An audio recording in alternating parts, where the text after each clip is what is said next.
Lisa, how are you doing today? I'm doing terrific, Lisa. How are you? I'm doing super. So I'm going to allow you to introduce yourself to our audience in the world out there and tell us a little bit about you and your background and how you became an art quilter. How did I become an art quilter? Wow. My name is Melissa Craven Fowler, and I began quilting somewhere around 1990. I had always been involved in the needle arts somehow, Mm-hmm. either as an embroiderer or a knitter. And all the women in my family were needle workers.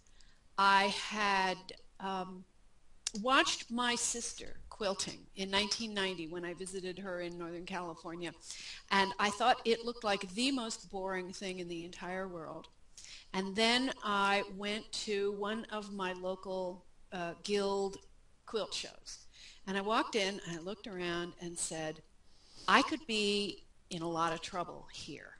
And I left really fast, but I'd already been infected. And so I started making traditional quilts like Mm-hmm. I think a lot of us have, but not all art quilters have come through that door. And I went to see the Nancy Crow show when it was touring through the area, her color block show. And it opened my eyes to a world that I did not know existed at that time. And I turned to my friend Donna and said, that's what I want to do. And That's how what long I did you do the traditional quilting before you saw that Nancy Crow show? That was probably about 7 years. Wow, that's a And long time. I was also introduced to dyeing, and Nancy had us. Nancy was very adamant about dyeing your own fabric, and So do so you dye all of your own fabric now? Do you use any I commercial dye an fabrics? I dye an awful lot of my own fabrics, and I started after my year with Nancy, or my week with Nancy, which I think was in 1999. I read an interview with Penny McMorris, and where she said, "Stop taking classes from each other. Go if Mm-hmm. you want to study, go study in a A different different medium? study photography or painting or don't study with other quilt artists." And I could see that even the things I did when I came out of Nancy's class were derivative. I didn't even want to do that. I wanted something that was really Melissa. Let me ask you a question. So, okay, so you went through and you went through the Nancy Crow classes and you went through your guild and you tried all of these different things.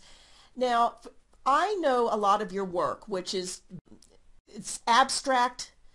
Absolutely. Tell me about how you got to and your style today and how you got there and what you like about what you're doing right now. Like I'd you've be got the happy. piece behind you. Yes. Um, that also came about. We had someone come to the guild, and she was teaching making representational landscapes, but what she was doing was cutting shapes out of fabric on which she had already adhered a fusible backing, and she was using them. I came home, it was the only piece I've ever thrown away. I threw away what I started in class, but I had these great shapes. And so I grabbed a piece of my hand dye, which I think was dark brown or black, nearly black, and I just started. I made this huge starburst, enormous starburst of all these squiggly shapes out of my hand dyed fabric. And that was the first of the pieces that I looked at and said, I did this. I did this. Nobody gave me, I'm not copying anybody. This is not derivative of it. I mean, this is Melissa's work. And I made two of those pieces. One of them sold a year later. Still have the second one. It's a small piece. And then my son-in-law started giving me film. And he's a professional photographer, and he would arrive to visit with an armlet. He said, I love your work from the 70s. Why did you stop shooting pictures? Go shoot pictures. And he would just give me armloads of film, rolls of film. And so I started shooting again. And when I shot, everything I was looking at, what I was really excited about were strong lines and architectural shapes and doors and windows and walls. And so I got the idea for these rectangular and square shapes cut from hand-dyed fusibles and arranged in architectural shapes. Mm-hmm. So the first one was Windows of Opportunity, and then Watchtower, which was a little bit of a tribute to that old quilt by that woman who she made it in the 70s and then died so young. Molly somebody was in the 25 greatest quilts in the world book, 100 greatest quilts.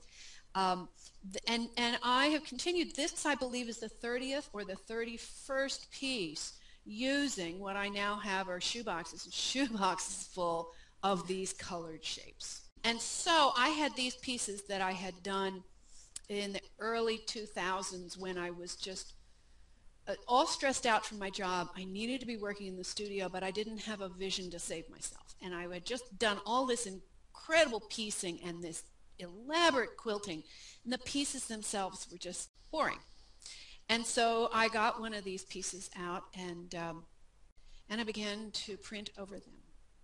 And I printed, I can't quite call it mono-printed, I printed repeatedly over the original quilt until I almost obscured the patchwork. Of Wow. course, all the quilting is still there. Massive amounts of very tight architectural quilting. And then I started all over again, and I started with stamps that I cut myself, Mm-hmm. and then I arranged my rectangles in order to give that color wheel effect again, going from the yellows and the reds and the purples through into the blues and the greens as you work down the quilt, as does the painted, does the stamp work. The stamp work echoes the colors. So this is my first in this new, it's still the collage series, number 30 or something like that, but it's a reincarnation, it's a revision, it's a reworking, and I'm planning on doing quite a few of these. I have every fall when the gardening season is over, I go back into the studio and I pull out everything I have and say what worked, what didn't work, what's ready. So the future, now that I'm retired, my husband and I are doing more traveling. I'm shooting a lot of pictures, and I have no idea where I'm going. And I would, because I have no formal art training, one of the things I find extremely challenging is talking about art. I think that must be one of the things they teach in art schools. But a lot of people can really identify with the fact that I have no idea where I'm going. And what I do is I walk in the studio and I do what feels right.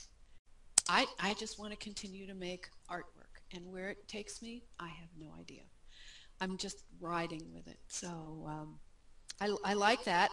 I've had goals all my life, and now that I'm retired, I'd really prefer my goal to be to have a good time, to enjoy myself, to be happy, and to do what feels good. Now, So I'm just curious about something. Do you just go in and work with the process, or do you have kind of a preconceived notion, or do you outline things in a journal or sketch them out or anything like that, or do you just go and work? I mostly go and work. I may have an idea what I want to do when I start the piece, but it's not incorrect at all to say that the piece tells me what I'm supposed to be doing. The inspiration doesn't always come, but I love what I'm doing. So Well, terrific. Well, we thank do. you for sharing. Now, I know that you have a presence on the Fiber Revolution site. Do you happen to have a website? I do, and it is melissacravenfowler.com. Well, that's easy enough, and I'll make sure that it's at the end of the video as well.